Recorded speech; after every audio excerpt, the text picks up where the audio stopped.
What comes to mind when you hear the term modern classic? You'll probably be thinking of works like The Great Gatsby or my personal favorite, The Catcher in the Rye, but those works are coming up on being a century old. When I mean modern classic, I mean now, 21st century. Well, I think that the work that has best captured young minds, responded to issues prevailing in current society, and managed to effectively and compellingly address them is The Hunger Games. From the trilogy of books to the movies, it became a defining phenomenon of the early 2010s, spawning a young adult dystopian craze that permeated pop culture. With this past week's release of a second prequel novel titled Sunrise on the Reaping and the 2023 craze for the Ballad of Songbirds and Snakes, Suzanne Collins' work proves to be ever relevant. But how do these new books compare to the old ones? Do Suzanne Collins' words of writing to explore just war theory and placing it in panem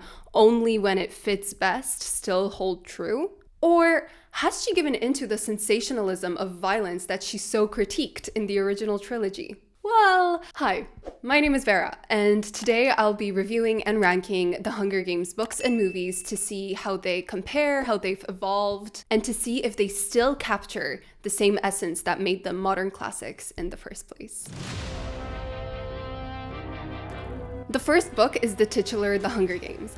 I remember I first read this, I think, around the time that the movie of Mockingjay Part 1 was coming out, and I remember being enthralled. If for some reason you've been living under a rock and you don't know, we follow the story of Katniss Everdeen, who is this girl from District 12. Essentially, the United States has now divided itself into the capital and the 12 districts, where each of the 12 districts supplies the capital with necessary resources for life. Way in the past, there was this thing called the Dark Days and the war. And after the war ended with the capital prevailing, they created the Hunger Games, which was to serve as a reminder of the brutality that humanity is able to bestow upon itself by having two tributes, a boy and a girl, sent from every single district into the capital every year for a battle till the death. Our main character, Katniss Everdeen, is not chosen for the 74th Hunger Games, but instead she volunteers when her younger sister Prim is. And so she journeys into the capital alongside a certain baker called Peeta Mellark. When I reread it, I had this really interesting experience where I sort of made out the games themselves to be much bigger. So I was surprised at how late in the book we actually go into them. And instead, a lot of the book actually focuses on Katniss and Peeta preparing for the games, on the interviews, the outfits that they wear in the parade, etc., etc. Katniss, our main character, is incredible. She is very believable as a teenager, I think, because Suzanne Collins isn't afraid to write the negative aspects of her being one. I think nowadays in books, too often, we have these like young teenage characters that are so powerful, take on like the big bullies and bad guys and whatever. But Katniss knows that she can't, and so that's why her weapon of choice is the bow and arrow. It's also her weapon of choice because the Everdeens are hunters and she grew up in the forest. She is at once very hot-headed, but not so much to the point where we can't see ourselves in her. And I wouldn't go so far as to say that she's a blank slate character, but perhaps she is just open enough for teenagers to be able to insert themselves. On my reread in 2020, I thought that perhaps the novel would have benefited from being slightly more graphic because it is very violent and yet still kind of sanitized given its YA target audience. The themes of the series, however, are what I think really set it apart from the other YA dystopians. In fact, I think that many other YA dystopians try to copy or take inspiration from the superficial elements of the Hunger Games without really understanding why they worked so well. The Hunger Games has strong characters who are fighters, not because they want to be, but because they are so out of necessity. And it is really, really tragic. As Peeta says, "I want to die as myself. Does that make any sense?" he asks. I shake my head. How could he die as anyone but himself? I don't want them to change me in there. Turn me into some kind of monster that I'm not. In fan art and also because of the movies, I think we see these characters as older than they are supposed to be.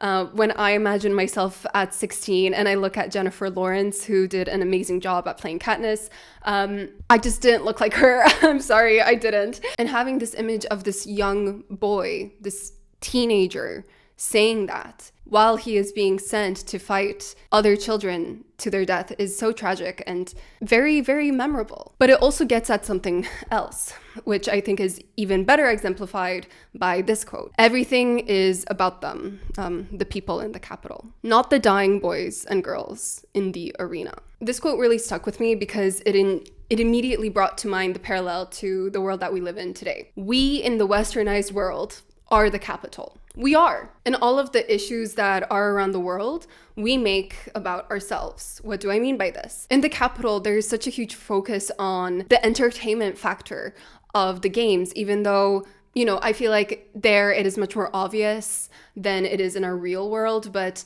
there's the element of sponsors sending in gifts to help the children survive. Woo. And I can't help but draw the parallel to modern day virtue signaling on social media. If a celebrity posts about a certain issue, about refugees, about the pandemic and stuff like that, then it's, oh, good on them for being so vocal. Wow, look at us, how cultured and sensitive we are to the problems around us. But then the world moves on, and yet the problem remains. What difference did that one Instagram post or retweet or story highlight actually make? Well, it definitely elevated your position, no? We use the problem as a way to elevate ourselves instead of actually solving it. And I'm curious to see how this phenomenon will continue to develop, especially since it wasn't as prevalent back when the Hunger Games was released. At least I don't think so. When it comes to bits that just didn't work for me in this first book, I must say that parts of part 2 and part 3 were a little bit slow for me. Maybe it's because I knew what was coming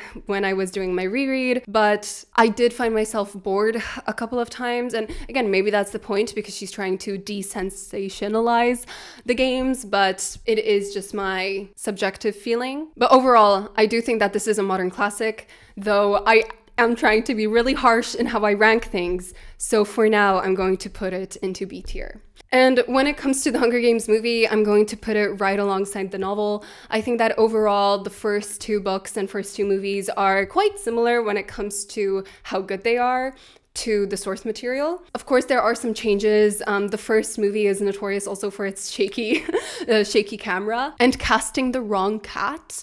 But that's another topic. But overall, I think that they do a great job at bringing that brutality to the forefront that I kind of was missing in the book itself. And yeah, I also think that this movie played a huge part in cementing Hunger Games in the level that it is today. Before we continue on, I'd like to thank today's sponsor, Notion. If you're anything like me, juggling different ideas and projects, bursts of random inspiration, then you need a tool that keeps up with you.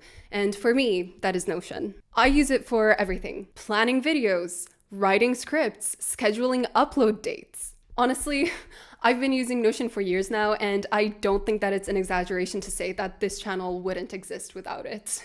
Let me show you my setup. This is my video planner where I keep track of every stage of where my videos are. Right now I'm working on my Hunger Games ranking video, so it's sitting in filming and you can see my notes for what I want to say, quotes. I love how I can drag things between stages and keep everything in one place instead of bouncing between different apps. Keeping it all on this one screen really helps me get the sense of progress on each video. But Notion isn't just for filming videos. It is a game changer for students as well. Let me show you a quick way to set up your online notebook. First, you want to press the Add New button, where you get the choice if you want to use one of the many templates or create one of your own. From there, you can edit and customize the workplace as you want, adding in slideshows, diagrams, bullet points, whatever it is that you need. And if you're working on a group project or study session, you can share your page and collaborate in real time. It's seriously a lifesaver when you're trying to stay organized. If you want to try these features out for yourself, then try Notion for free by clicking the link in description. And thank you so much to Notion for sponsoring today's video.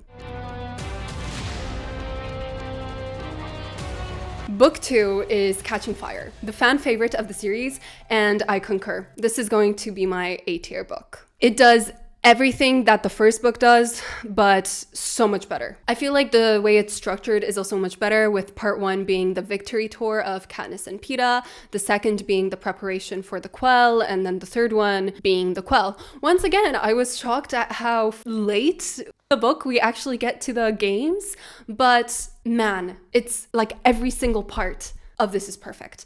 Not only do we meet characters that have become so iconic, I mean, Finnick, Joanna, Beetee, Mags, Wirris, should I keep going on? We get to know characters like Effie, Cinna, Haymitch, way better. We learn so much about the history of the games. We see Haymitch's game play out, at least how we believe it played out. But perhaps the character whose presence is felt the most is none other than President Snow. I feel like in the Hunger Games, he's like this looming older man that appears here and there, but you don't really know him. But in Catching Fire, he is there all the time in Katniss's mind, and therefore always there on the page, even if his presence literally isn't. It's like he's constantly breathing down her neck, and we feel it. No matter if it's the scene where he shows up at her house, threatening her relationship and her family, or whether he's this omnipresent eye looking at her through the game makers. I think it really encapsulates this idea and personifies it of when you're in a system, the system is omnipresent. I think Haymitch phrases it the best when he says, "This trip doesn't end when you get back home.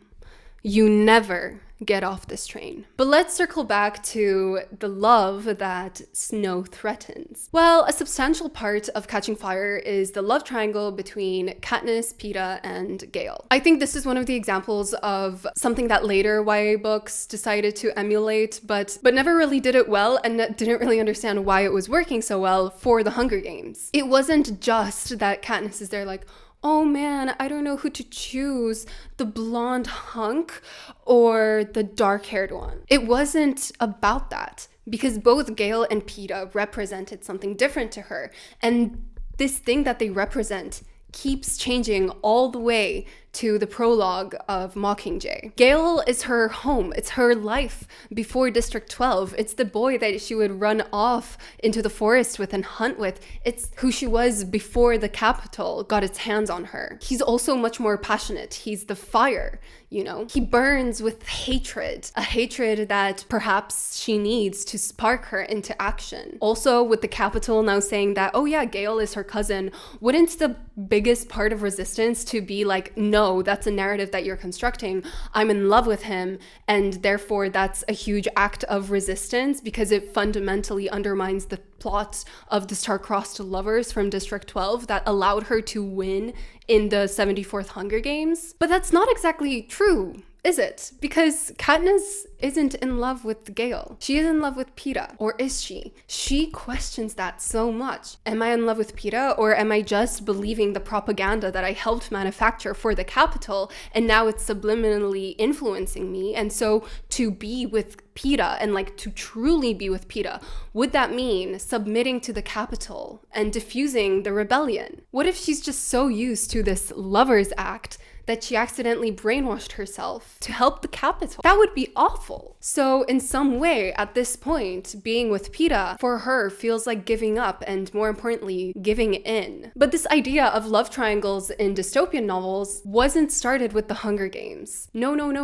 It was already a concept with Brave New World by Huxley, one of the fundamental classic dystopian books. Brave New World sees a love triangle between the characters of Lenina, Bernard Marx, and John the Savage, where Lenina's conditioning for casual relationships clashes with Bernard's search for deeper connection, and John's idealistic rejection of both. This triangle was there to highlight the tension between authentic human feeling and the shallow shadow of it, controlled by the world state. And I think it wouldn't be too much of a stretch to say that Collins was inspired by that when creating the love triangle in The Hunger Games. That being said, I don't think that Catching Fire is a perfect book. There's a lot here that just really frustrated me. For example, Madge, she is just a plot device. She is not a character, she's just a plot device. She is only there to give Katniss her Mockingjay pin. Katniss just happens to see the District 8 rebellion while she is out looking for Madge. But surprisingly, something that didn't bother me was the mystery of the arena. Tick-tock, as Wirris would say. I think here what Collins does is a masterclass of the use of perspective, because in the first book, Katniss makes very many astute observations that just happen to be true. However, in this book, she is outsmarted, but she keeps making assumptions and believing herself to be correct. And since we believed her to be correct and she was correct, we fall for the same mistakes. She is an unreliable narrator. So when the big secret of the arena is revealed, we are shocked as well. And just in general, I think the quarter quell is incredible. And I love the way the movie portrayed it. So now let's get to the movie. I think the movie is an all-timer for me. I really think that these books are so elevated by the visuals, whether it's, again, the interviews, just seeing it instead of just reading about it. The actors were perfectly cast. I mean, Finnick Odair, can you imagine anyone else playing him other than Sam Claflin? No, it's perfect. Perfect. But you know what isn't? The third book, Mockingjay. I'm so sorry, but this is going to be my first C tier. I have to be so honest. When I first read this when I was younger, I DNF'd maybe 2/3 of the way through. I'm not too sure. I'd have to double check. I just really didn't click with it. I thought that it was much more boring, and maybe that's on me. Maybe that's part of the point, that the one book that doesn't have the games in the trilogy is the most boring one. I feel like it is much more focused on concluding the trilogy, concluding the rebellion. And I just don't find that as interesting. I don't know, it just didn't move me as much as the proxy war, if you can call the Hunger Games that.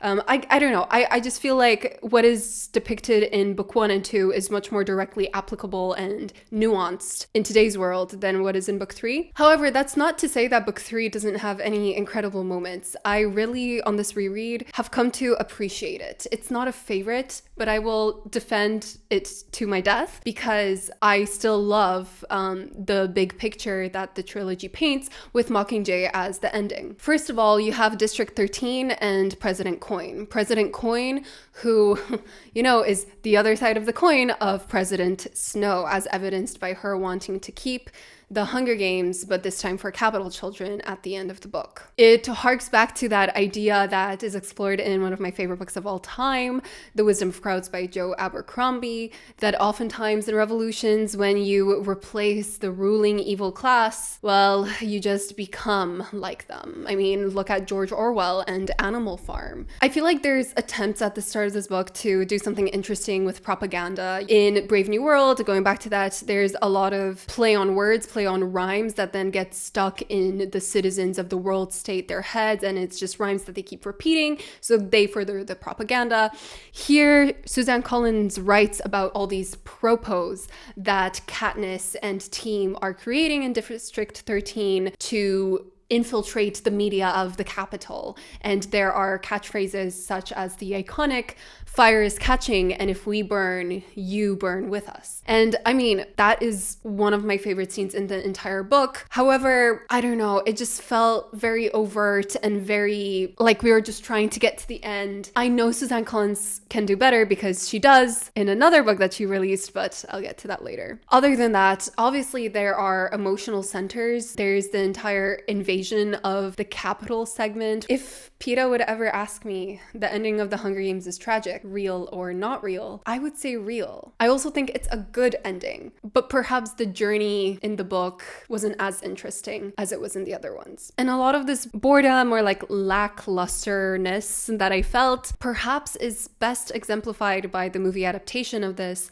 which was split into two for some reason, a choice that the director says that if he would have to adapt Mockingjay again, he would not separate it into two parts. The first part is more centered around the propaganda angle that I talked about, the propos. And then the second part is more so about the invasion of the Capitol, you know, the in real life Hunger Games, the ones with the actual stakes, if you want to frame it that way. I don't know. I still maintain that the District 13 stuff and the propaganda, it wasn't as interesting in the book. It's not that interesting. I think Mockingjay Part 1 is the worst Hunger Games movie, so I'm going to put it into D tier. And then Mockingjay Part 2 has the struggle of adapting less than half of a book. Dude, why would you do that? These books aren't that long. I definitely think it's better than part 1, so I'm struggling whether just to put it on C or on D. I think I'm gonna put it on C just for the visuals, because I keep thinking of the way that they adapted, for example, the coin and snow scene at the very end. And I think the acting is great. I think the epilogue, the way they do that is great. I just really love the visual direction of this last movie. And I think that part 1 is just way worse. So the next release after Mockingjay from Suzanne Collins didn't come until 2020 with The Ballad of Songbirds and Snakes. Story exploring the backstory to Coriolanus Snow, the president of Panem, the dictator, the villain of the original trilogy. There was a lot of controversy around when it was released, people saying that, oh, we shouldn't be humanizing a villainous character. But I really love what Suzanne Collins did. Now, you might be thinking, oh, Vera, since you loved what Suzanne Collins did, what she was exploring, isn't this book ranking high? No, because I think that this book is fundamentally too long. It is too long. I think the structure of it is bad. I think that the picture that it paints is more beautiful than the text itself. And for this reason, I'm putting it in D tier above Mockingjay Part 1. The Hunger Games books all have the structure where the book takes place in 1, the districts, 2, the capital, 3, in the Hunger Games. And usually we start off in the districts, then capital, then Hunger Games. Here though, because Snow is from the capital, that is his home. So we start off in the capital, then we see the games, and then finally we go to the districts, with the districts serving as the foreign land for the first time. And that's very interesting. However, there was so much there that was repetitive and boring. I'm sorry. In my 2020 review, I said that I thought that the movie would be better because you just need to cut a lot of the excess down. And they did. For this reason, I think that the movie is better. And so I'm going to put it in B tier, just above the original Hunger Games movie, but just below the Hunger Games first book. And I'll talk about them kind of comparing the two. What I love about the book is that it explores the different theories of the nature of humanity. Are we born good into the world? And are we all born as evil, selfish creatures that just take and no give? Or are we blank slates? Are we born without good or evil and are just shaped by our environment? Snow obviously comes to the conclusion that we are animalistic and that we shouldn't ever forget that. A ruler who believes that their subjects are animalistic and chaotic when left to their own devices will fall back into those natural predispositions of theirs. Well, obviously this ruler will rule with an iron fist and will do their best to remind the subjects of their animalistic natures. And that is ultimately who Snow turns out to be. There's also some inspiration here from Coriolanus by Shakespeare. I made a video on it last year, actually, if you want to check that out. And so I love how intertextual and how many philosophical kind of threads are intertwined in the different characters. And I think that the book does the best job at conveying that, especially since we are in Corio's head. And so as he's having his perspective shifted, we are able to see better how those shifts occurred in real time. That being said, for a really long time, I kind of felt like he was too good and then his decline happened slightly too rapidly. I don't know, maybe I'd have a different opinion on a reread, but I feel like Tom Blyth did an excellent job at acting Coriolanus in a way where the decline is steadier. So hats off to Mr. Blyth. But the thing that I think that the movie does that I can't really forgive it is that it paints Lucy Gray as a more net good character. And she's not. She's very manipulative in the book, and that gets into Snow's head. Of course, there's the argument of, well, you're in Coriolanus's head. Perhaps she just appears to be more evil because that's how he sees her. But I disagree, because we see Coriolanus and his attitude to her shift.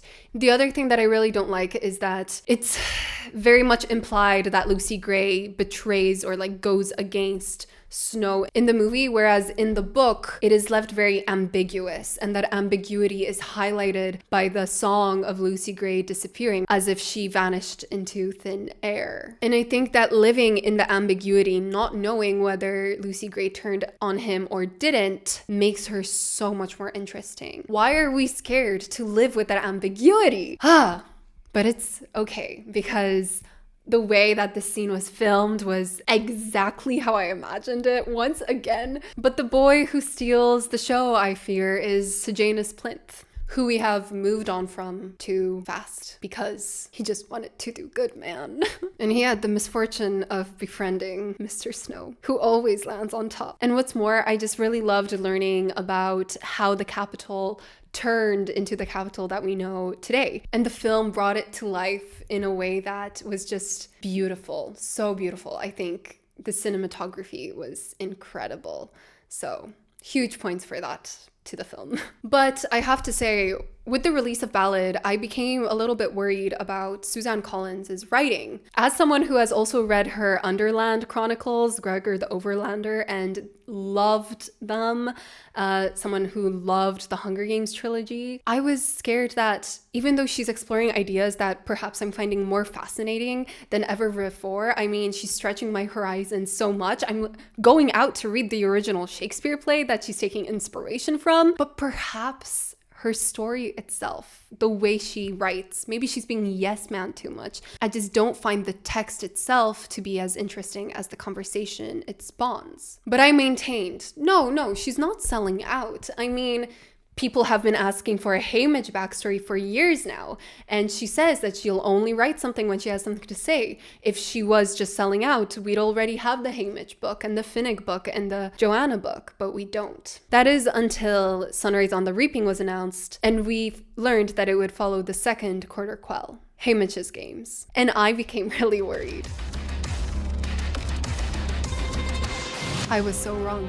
I am so sorry, Miss Collins, for doubting you. And I know it's crazy that I'm going to say this, but 15 years after Suzanne Collins put out the final book in the Hunger Games trilogy, she released the best Hunger Games book. Yes, I think Sunrise on the Reaping is the best Hunger Games book. And it goes straight into S tier. Do not worry, I will not be going into spoilers for this book because it just released, so I'll just give you my overall spoiler-free thoughts. This is the one book for this video that I was unable to take any notes on because, to be honest, it just left me speechless. I thought I knew what I was going into when I started reading this, and I was very wrong. And in a meta-textual way, Suzanne Collins, I think, plays with this idea that we know what happened in Haymitch's Games, that we know this story already, but we don't. That is what really elevated the book for me, because she was telling us, the reader, you don't know anything because the few manipulate the many. And you, reader, were one of the manipulated many. As we know, Haymitch Abernathy is chosen for the second quarter quell. The quells are the games every 25 years that have special circumstances that are supposed to remind the districts in the capital of some certain truth. And in these 50th games, the special circumstance was that there would be a double number of the tributes, 48 tributes instead of the normal 24. I think you can read this book without reading the other books, but I think it would be most effective after reading Catching Fire, at least. There are so many parallels in the original trilogy between Haymitch and Katniss, and all of that is expanded on in Sunrise on the Reaping in a heartbreaking way. There are many of our favorite characters that we know from Catching Fire that return because, I mean, after all, as we know, these characters have been mentors for tributes ever since they won their games, right? You are a part of the engineering of the suffering that you went through now. And so we see a lot of returning characters. I won't spoil you who, other than the fact that we see Beatty again, because I just want to say that Beatty through this book as a character has been elevated for me so much. I love Beatty. And I think that when I end up rereading inevitably the trilogy again, it will just kill me to read Catching Fire. Sunrise on the Reaping does everything Mockingjay didn't when it comes to exploring propaganda, the power of an image. I think it is quite ironic that the cover received a lot of flack for being the ugliest Hunger Games cover when, I don't know, maybe perhaps to some extent, it was supposed to be a controversial one. Image, the way we create images, what images mean in context is so important. That's why when they make the movie, I think cinematography is one of the top things that they really have to focus on, because if the images that are created by the tributes versus the images that we learn about in the Capitol, if those two aren't contrasted and aren't compelling and aren't in stark opposition to each other, then the point of this book is lost. In a similar way that I said that Ballad I thought would be elevated by the movie, I think that Sunrise, it has the potential to become the best movie, but it also has the potential to be the most marred by the movie if the visuals and the posters, as they keep saying, aren't good. And building on this idea of posters, if you read Catching Fire, you know what the arena was like for Haymitch. You know that it was this almost utopic, beautiful flowering paradise where everything is actually set out to kill you. And I think that acts as such an amazing metaphor for what is explored in the series. This shiny veneer, this beautiful narrative that is being spun by video editors or photographers, but it's hiding an ugly underbelly. And this book delves deep into that ugly underbelly, and I find it the most gripping. But what makes an amazing book? Is it just the thematic exploration? Do we just read The Great Gatsby and are excited to turn to the next page? Does it only remain a classic because we're like, yes, I cannot wait to read about the deconstruction of the American dream? No. We read The Great Gatsby because we're intrigued to find out who Jay Gatsby is. What is the green light that he keeps seeing across the bay? Why? What is his connection to Daisy and Tom Buchanan? Does Jay get the girl in the end? All of those questions and all of those mysteries are what fuel us and fuel our imagination to keep on going. And the story that it tells is elevated by the theme. It's a beautiful reciprocal relationship, and it's not education, it's history, it's poetry, in the words of J.D. Salinger. And similarly, Suzanne Collins, I think, cracked the code here because she does her best and most nuanced thematic exploration of propaganda, the few controlling the many, the narratives, the power of images and stories that she has ever done, while also writing a book that is, I think, more gripping than any of the other ones, rivaling only Catching Fire. Because once you find out that you actually know nothing and that all the suppositions that you made were just that, they were just assumptions and wrong ones because you, as the reader, were manipulated by the fictional Capitol, well, that's a crazy realization to come to. And it is one that you become aware of in the first chapters of Sunrise on the Reaping. And so she marries these two parts of what makes a great book and delivers on it perfectly. And so for that reason, I think Sunrise on the Reaping is the best Hunger Games novel. Again, I cannot believe that I'm saying this in the year 2025, 15 years after the release of Mockingjay. Are you kidding me? I cannot wait for the movie to come out. I am so sorry, Suzanne Collins, for ever doubting you. That's all from me. Please let me know how you would rank the books and or the movies in the comment section below. What other themes would you like Suzanne Collins to dive into, and who do you think would be an interesting character to explore that through? Do you think this is the final Hunger Games novel? Because now I don't know. I really thought we were done with Ballad, but I mean, if more is going to look like Sunrise on the Reaping, then I'll be there. Day one. But anyways, that's all from me, and I'll see you in another video. Bye-bye.